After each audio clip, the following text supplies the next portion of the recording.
आले मी परत. आता रवा आपला भाजून झालेला आहे. आता मी मगाशी म्हटलं तसं मी आधी कोरडा रवा भाजून घेतलाय. त्याचं दोन कारण आहेत. एकतर कोरडा रवा भाजला की तुम्हाला त्याच्या गुलबटपणाचा आणि खरपूसपणाचा अंदाज येतो. त्याच्यानंतर मात्र आता परत एकदा मी अगदी बारीक ठेवला हा मात्र गॅस. खूप मोठा असा एकदम भस्मासूर गॅस कधीच ठेवायचा नाही. शिरा हा अगदी नाजूक साजूक पदार्थ आहे. आता मी 1/4 जे तूप घेतलं होतं त्यातलं थोडंसं तूप आधी मी इथे रव्याच्या वर घालते आणि परत एकदा रवा छान असा हलवून असा मस्तपैकी तो पटकन फुलतो. आणि हा रवा तुम्ही जर का कोरडा भाजून घेतलात आणि मग वर तूप घेतलं परत ज्या अगदी सीझन सुगरणी असतील कदाचित त्या ह्या माझ्या मताशी सहमत नसतील. रवा भाजता भाजताच कदाचित तूप घालणं जास्त श्रेयस्कर असेल. तुम्हाला जर का तसा अनुभव असेल तर तुम्ही तसं करा. मी थोडंसं जरा सेफ साईडने नेहमी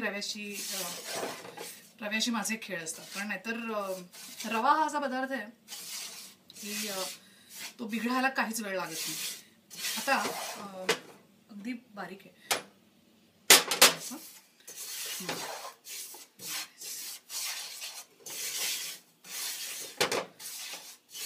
आता हे छान म्हणजे मी मगाशी तुमच्याशी बोलता बोलता तो वॉर्म होताच छानपैकी. तर आता रवा ही फुलतोय मस्तपैकी. मी परत आता इथून जी स्टेप आहे ही फार इम्पॉर्टंट आहे. का तर मी आता काय करते, हा जो रवा आहे ह्याच्या मध्यभागी असं किंचित एक ती विहीर केली छोटीशी. आता मी हे केळं आहे ना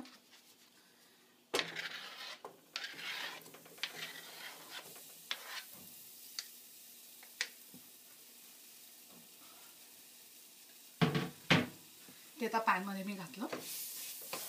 ही स्टेप फार महत्वाची आहे. का तर कुठलाही शिरा तुम्ही करताना एक्सेप्ट आंब्याचा शिरा, कारण आंब्याचा शिरा तसंही आंब्याच्या तुम्ही रसापासून किंवा कॅन्ड रसापासून करता त्याच्यामुळे त्याला काही परतायची आवश्यकता नसते. पण केळ्याचा जो खरपूसपणा आहे हा फक्त तुपावर परतल्यामुळेच येतो. आणि तो जो काही असा शिअर ब्लिस म्हणतो आपण त्याला तसा तो असा मला ह्या वासाचा भयंकर अप्रूप आहे. म्हणजे कुठेही शिरा चालला असेल ना. मध्यंतरी मी एक सिनेमा बघितला गंध नावाचा. तर त्याच्यात एक असा सीन होता की जिथे नीना कुलकर्णी म्हणतायत कुठून तरी खमंग रव्याचा परतलेला वास येतोय. तुम्हाला मी खरं सांगते त्या वाक्यानंतर मला सगळीकडे त्या खमंग रव्याचा वास यायला लागला. असं म्हणतो ना आपण एखाद्या दिवशी आज एक काहीतरी खावंसं वाटतंय.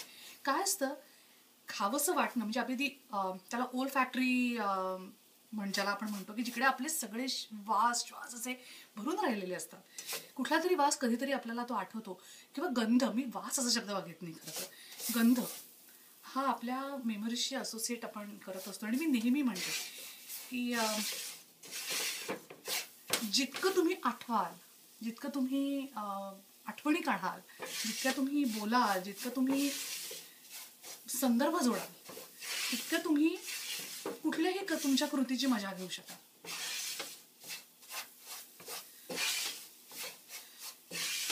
आता मस्तपैकी केळी आणि रवा इतकं छान असं आता एकजीव झालेलं आहे. आता तुम्हाला जर का केळी मी परत मला वाटत नाही बहुतेक आवडत असतीलच तुम्हाला. पण समजा जर का एखाद्याला केळं असं दातात आलेलं आवडत नसेल तर आणखीन खूप बारीक चिरून सुद्धा केळं घालू शकता. पण परत ना मस्ट आहे. आता ही जी फेज आहे ही फार इम्पॉर्टंट आहे. मी आता हे गरम दूध जे आहे ते आता ह्याच्यात ओतते.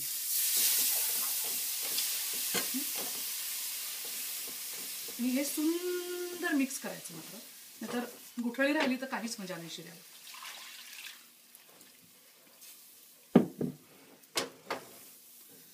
छान एकत्र करा.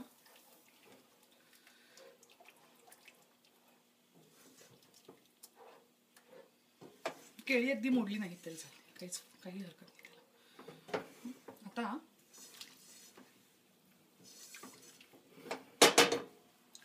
गॅस आहेच, बारीकच आहे. झाकण ठेवायचं.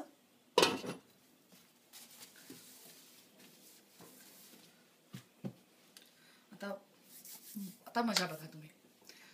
हे स्वयंपाक आहे ना, स्वयंपाक मला असं ते एक सगळं मॅजिकच वाटतं. म्हणजे अशा त्या खडबडीत दिसणाऱ्या डाळी, किंवा काय आपल्या अवतीभोवती दिसणाऱ्या रंगीबेरंगी भाज्या, किंवा वेगवेगळ्या प्रकारचे स्पायसेस, ह्या सगळ्याच्या संयोगातून जे काही तयार होतं ना. आणि म्हणजे बघा हा, इन्ग्रेडियंट्स तेच असतात. समजा आता आपण एक उदाहरण घेऊया. काय बरं उदाहरण घेऊया आपण? तांदूळ फॉर एक्झाम्पल. तांदूळ हा एक घटक आहे. तो एक असा म्हणजे एक तांदूळ, ओके. पण त्याच्यातून तुम्ही किती किती पदार्थ निर्माण करू शकता. वेगवेगळ्या चवी त्याच्यातून निर्माण होतात, गोड पदार्थ, तिखट पदार्थ. तर तसंच थोडंसं आयुष्याचंही आहे. आपले इन्ग्रेडियंट्स असतात ना आपल्या आयुष्यातले, हे तेच असतात. ते तुम्ही कसे मिक्स करता आणि कसे प्रेझेंट करता त्याच्यावर तुमचं आयुष्य ठरतं. राग, लोभ, हेवे दावे, हे सुद्धा त्यातले इन्ग्रेडियंट्सच आहे. पण कधी कुठले इन्ग्रेडियंट जास्त किंवा कमी करायचे हे आपल्या हातात असतं. कारण पदार्थात मीठ झालं कमी जास्त की तो पदार्थ बिघडतोच. तसंच आयुष्याचं जरा किंवा जिभेची धार जशी तिखट होते तशी पदार्थात सुद्धा तिखट जास्त झालं की पदार्थाची मजा गेली किंवा. म्हणून पदार्थ करताना तुम्ही अगदी सुगरणच असायला पाहिजे अशाचा भाग नाहीये.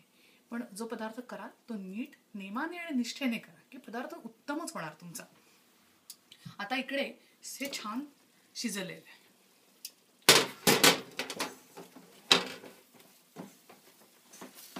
आता हे फक्त आपलं रवा, केळं आणि दूध एवढंच मिश्रण आहे.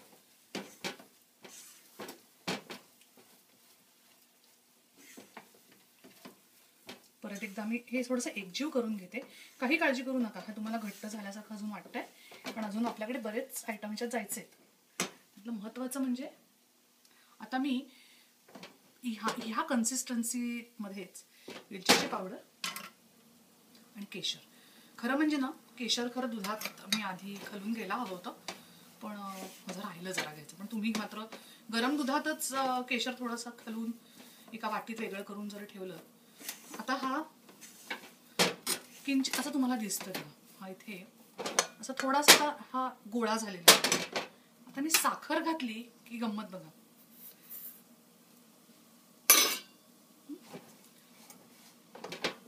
आता मी साखर घातली, 1.5 कप साखर आहे. तुम्ही साखर कमी जास्त करू शकता. साखरेत तुम्ही जेव्हा मँगो शिरा मी वेगळाच दाखवेन, म्हणजे तो मी ह्याच्यात दाखवणारच नाही.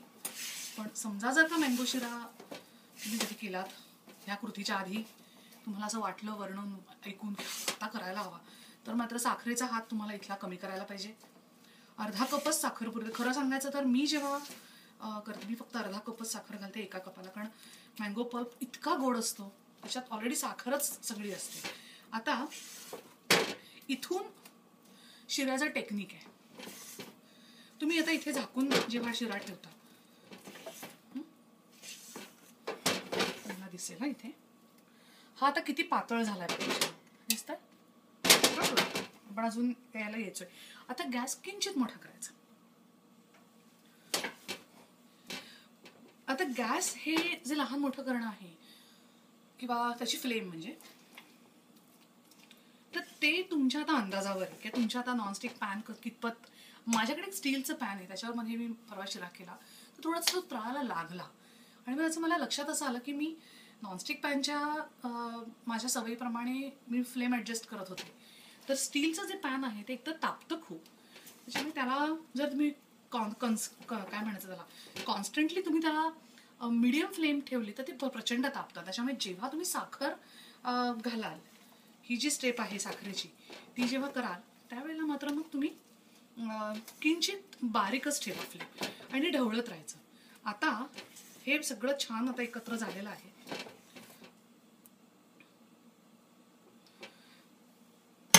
आता एक गंमत दाखवणार मी तुम्हाला. गंमत अशी आहे, बऱ्याच जणांकडे कदाचित हे माहितीही नसेल.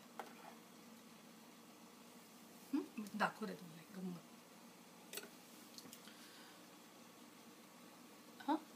Pinch of salt. Pinch of salt. आता तुम्ही परत बघा, गोडाच्या शिरात मी किंचित म्हणजे अगदी सुईच्या अग्रा एवढं मीठ घातलंय. ही जी ट्रिक आहे ना किंवा ही टीप आहे ना, ती आमच्याकडे एक गुमास्ते आजी यायच्या. त्या दरवर्षी दसरा झाला की सगळीकडे जाऊन दिवाळीच्या फराळाच्या ऑर्डर घ्यायच्या आणि त्याप्रमाणे त्या सगळ्यांच्या घरीच जाऊन त्या फराळाचे पदार्थ करून द्यायच्या. तर अशा एकदा गुमास्ते आजी आमच्याकडे आल्या आणि त्यांनी त्या दिवशी पाकातल्या पुऱ्या केल्या होत्या. पण तुम्हाला गंमत सांगते, त्या पाकातल्या पुऱ्यांची जी काही लज्जत होती ती नंतर आमच्या घरी आजी वगैरे करायची तशी यायची नाही. तर तेव्हा त्यांनी सांगितलेली जी ट्रिक होती, गोड पदार्थात कुठलाही तुम्ही गोडाचा पदार्थ करा, तशात तुम्ही जर अगदी अग्रभर जरी मीठ घातलं तरी ती सगळी चव अशी एन्हान्स होते. आणि तुम्हाला सांगते, गोडाच्या शिऱ्यात मी आता दाखवलं एवढं जर तुम्ही मीठ घातलं, इट विल मेक डिफरन्स. म्हणजे जर का उद्या कुठे शिरा स्पर्धा वगैरे अशी असेल ना, तुमचा पहिला नंबर येईल. म्हणजे मला बोलावलं तर माझाच येईल बहुतेक, पण मी जस्ट सांगते तुम्हाला. ओके, शिरा तयार आहे आपला. मी बघितलाय, कुठेही इथे पसारा नाही. दिस इज वन पन आयटम. नेक्स्ट टाइम तुमच्याकडे जर पाहुणे येणार असतील, बरं साहित्य काय सिंपल आहे. एका कपाच्या ऐवजी 2 कप रवा घ्यायचा. 1.5 कप साखरेच्या ऐवजी तुम्ही 1.5 आणि 1.5 म्हणजे 3 कप साखर घेऊ शकता. दूध 4 कप करू शकता. आता आणखीन एक छोटीशी टिप तुम्हाला द्यायची, म्हणजे जेव्हा आपल्याला असा खूप मोठ्या प्रमाणात शिरा करायचा असतो, तर तुमचं आता अपेक्षा आहे तुम्हाला की 1-2 दिवसांनी शिरा करायचा आहे, आज थोडासा वेळ आहे, रवा कोरडा भाजून ठेवा. छान डार्क, म्हणजे डार्क याचा अर्थ एका गुलाबी रंगाच्या पेक्षा एक किंचित वरचा रंग असा जर का भाजून ठेवला तर आयत्या वेळेला तुमचा रवा भाजण्यात वेळ जाणार नाही. आणि हा वन डिश आयटम असल्यामुळे. आता शिरा झाला म्हणजे काय झाला, शिरा एकत्र मिळून आला म्हणजे नुसता शिरा झाला असं नाही. तर आता शिरा हा मी पॅनमधून केल्यावर सरकन सरकला खाली. So that is the trick. परत दाखवते ही म्हणजे काय. हा शिरा आहे ना, हा असा सरकन सरकला पाहिजे खाली. म्हणजे त्याच्यात आपण घातलेलं तूप, दूध, साखर हे सगळंच एकजीव झालेलं आहे, केळं एकजीव झालेलं आहे. आणि आता मॅजिकला मी पूर्ण न्याय देणार आहे. आता माझ्याकडे तरी सुद्धा मी हे सगळं तूप जरी घातलं तरी माझ्याकडे अजून थोडंसं चमच्याला तूप उरलंय, थोडंसं वाटीला तूप उरलंय. आणि मी ते फुकट नाही घालवणार. मी काय करणार, थोडंसं शिरा घेईन, वाटीत घालेन, छानपैकी ती वाटी पुसून घेते.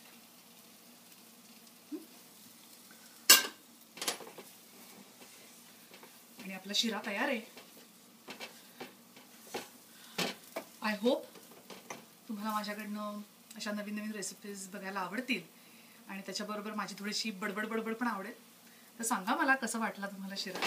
आणि मला जरूर तुमचे अभिप्राय कळवा, चांगले वाईट. तुम्हाला काही आवडलं नसेल तर तेही सांगा, आवडलं असेल तर ते तर जरूर सांगा. तर आता हा शिरा मस्तपैकी तयार आहे. मी तर गॅस घालवते. आणि हा आता मोदच तुम्हाला समजा, आता हा शिरा तुम्ही प्रसादाचा जर करणार असाल तर तुम्हाला गार झाल्यावरच तुम्हाला मोदी पाडायला पाहिजेत. पण तुम्हाला असाच गरम द्यायचा असला तर असंही गरम देऊ शकता तुम्ही. ओके, दिस इज आवर गोडाचा शिरा. Thank you very much.